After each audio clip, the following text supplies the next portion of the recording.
So this week's video journal is looking at the evidence-based practice that I am using in my classroom. I am specifically using social stories, and I have a group of students in my class that all have different social stories. Well, not all of them, they're in groups, but based on their needs and what their social skills are that they needed to be working on. The social story is different based on those needs, obviously. I have a group who they are working on boundaries, appropriate boundaries. So they have a social skills story that's going with that. I have another one who is really um, uh, dying to get out into gen ed more.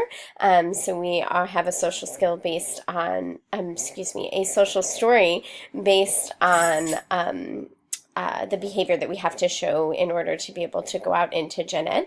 That safe behavior, we're sitting in our seat, not yelling out, those kind of things. Um, I have another one who is very physically aggressive, and so we have a social story based on that, and so on and so on. So depending upon the needs of the students in the class and the skills that they need to be working on, their social story is different. I do have some that are using the same social story. If they have the same skill that they need to be working on, then I can use those as long as it's being presented the same, obviously. As far as how it's being implemented, some of the students I wrote the social story for, and they are using them. Others, we work together to write them. It just depends on the student's ability, whether I allow them to write it with me or whether I write it myself. As far as beyond that implementation, we needed baselines, obviously, so that's really important to get baseline data, again, so you know what social skill you need to be working on, or what skills, excuse me, for your social story you need to be working on. Baseline data is extremely important. And then the goal, where do you want to be? How do you see this progressing, and what needs to happen in order for students to master that? It's also important to train staff.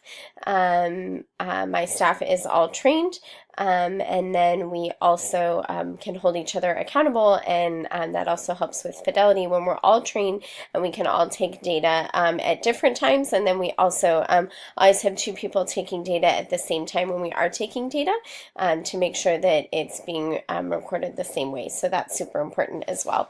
Obviously, I have the staff to be able to do that. You can't always do that in every class, but I do have the number of staff this year that we're able to do that, where two people are taking data to make sure that it's accurate, which is really great as well.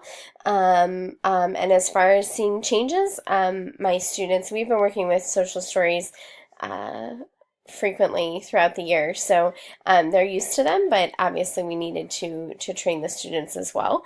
And then as far as the changes that we've seen, we've started to see some of those skills generalized. So not just that these students are reading about it or it's somebody else, but then they're also able to point it out in themselves, generalize to themselves, and then generalize to the actual actions of doing that, those behaviors. And then some of them have even been able to generalize them in other classes outside of mine. So that's been really great. And again, we continue to progress monitor and keep data, keep track of data throughout the entire time that we're implementing that evidence-based practice. And then once those students have mastered it, if there's another skill, we can obviously move on to that, or we may need another evidence-based practice depending upon what they need to work on. Thanks.